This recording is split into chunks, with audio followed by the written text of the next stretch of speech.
Euro കപ്പിന്റെ quarter ചിത്രം തെളിഞ്ഞു. അവസാന പ്രീ ക്വാർട്ടർ മത്സരത്തിൽ നെതർലാൻഡ്സും തുർക്കിയും വിജയിച്ചതോടെയാണ് അവസാന 8-ന്റെ ലൈനപ്പായത്. ജൂലൈ 5-ന് നടക്കുന്ന സ്പെയിൻ ജർമ്മനി മത്സരത്തോടെയാണ് ക്വാർട്ടർ പോരാട്ടങ്ങൾക്ക് തുടക്കം കുറിക്കുക. 16-ൽ നിന്നും ടീമുകൾ 8-ആയി ചുരുങ്ങി. ഇനി ക്വാർട്ടർ ആവേശമാണ്. അവസാന 8-ലേക്ക് എത്തിയതോടെ വമ്പൻ പോരാട്ടങ്ങൾക്കാണ് യൂറോ കപ്പിനി സാക്ഷ്യം വഹിക്കുക. ആദ്യ മത്സരത്തിൽ കരുത്തരായ ജർമ്മനിയും സ്പെയിനും തമ്മിലാണ് ഏറ്റുമുട്ടുന്നത്. ടൂർണമെന്റിലുടനീളം ഒരു മത്സരം പോലും പരാജയപ്പെടാതെയാണ് ഇരു ടീമുകളും ക്വാർട്ടറിനെത്തുന്നത്. ജോർജിയയെ തകർത്ത് ക്വാർട്ടറിലെത്തിയ സ്പെയിൻ മികച്ച ഫോമിലാണ് കളിക്കുന്നത്. ഡെൻമാർക്കിനെ തകർത്തെത്തിയ ആതിഥേയരായ ജർമ്മനിയും തകർപ്പൻ ഫോമിൽ തന്നെ. കരുത്തരായ ഫ്രാൻസും പോർച്ചുഗലുമാണ് രണ്ടാം ക്വാർട്ടറിൽ ഏറ്റുമുട്ടുക.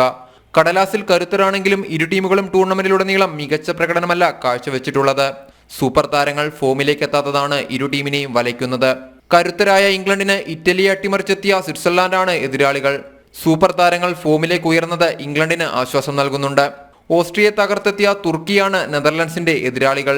ഗ്രൂപ്പ് ഘട്ടത്തിൽ ഫോമിലല്ലായിരുന്നുവെങ്കിലും റൊമേനിയക്കെതിരെ തകർപ്പൻ വിജയം നേടിയതിന്റെ ആത്മവിശ്വാസത്തിലാണ് നെതർലൻഡ്സ്. വെള്ളിയാഴ്ച രാത്രി 9:30 ആദ്യ ക്വാർട്ടർ മത്സരം. സ്പോർട്സ് ഡെസ്ക്, ജനം.